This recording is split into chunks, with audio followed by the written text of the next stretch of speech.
The wealthy have no secret investments, no private clubs, no magic. They have a money management system, simple, ruthless, and working without exceptions. You never heard about it in school, not because it's complicated, but because people without this system are more convenient for the economy. Today, I'm giving you this system in full. Take it and use it. Or don't. Most people won't. The average person receives money and spends it. This is called lifestyle inflation. Every time income grows, expenses grow right alongside it. A raise becomes a new car. A new car becomes a new loan. A new loan becomes new chains. The wealthy do the exact opposite. Income goes up, expenses stay flat. The difference goes into assets. This isn't about greed or asceticism. It's about understanding one simple fact.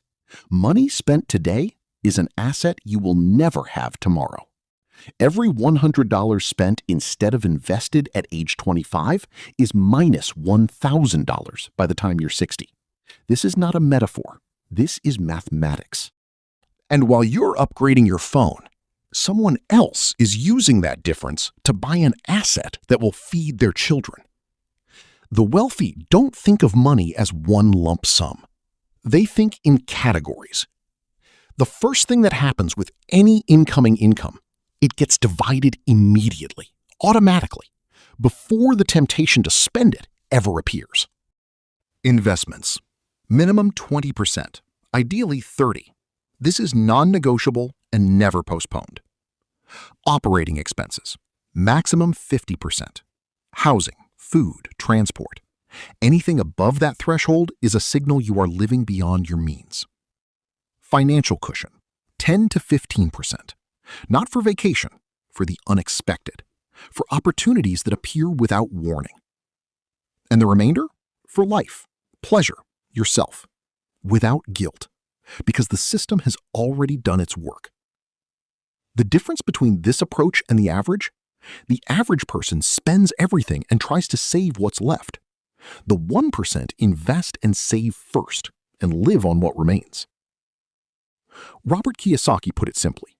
An asset puts money into your pocket. A liability pulls it out. Your car is a liability. Insurance, fuel, maintenance. It takes from you every single month. A car used for business or rented out is an asset. It generates income.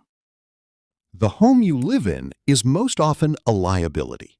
Mortgage, taxes, repairs. Real estate you rent out is an asset. It works without you. The 1% build their lives around accumulating assets. Everything else is secondary. Every purchase you make is a question. Is this an asset or a liability? Most people never ask that question, and that is exactly why most people stay exactly where they are. Einstein called compound interest the eighth wonder of the world. Those who understand it, earn. Those who don't, pay. If you carry credit card debt at 20% annually, compound interest works against you. Every year you pay interest on interest already owed. The debt grows by itself. If you invest at 10% annually, compound interest works for you. Every year your money generates returns on returns already earned. $10,000 invested at age 25 becomes $174,000 by age 65. Without a single additional contribution. The same $10,000 invested at age 35 produces only $67,000. 10 years of delay costs you $107,000. Time is the only resource that cannot be bought, and it is exactly what most people give away for free. Forget crypto as a first step. Forget individual stocks if you're just starting. The wealthy begin with the foundation. First, index funds. The S&P 500 has historically returned around 10% per year. No analysis, no time, no expertise required. Just buy consistently and leave it alone. Second, real estate. You don't have to buy a physical property. REITs let you invest in real estate with any amount and collect rental income. Third, Invest in yourself. A skill that increases your income by 20% delivers infinite ROI. This is the most underrated asset in existence. Fourth, a business or side income. Not necessarily your own company. Any source of income not directly tied to your time. And only then, individual stocks, crypto, venture. Once the foundation is already working. The order matters. Most people start from the top and lose everything. Willpower is a poor financial tool. It runs out. A system never does. On the day income arrives, money is automatically divided into categories before you ever see it.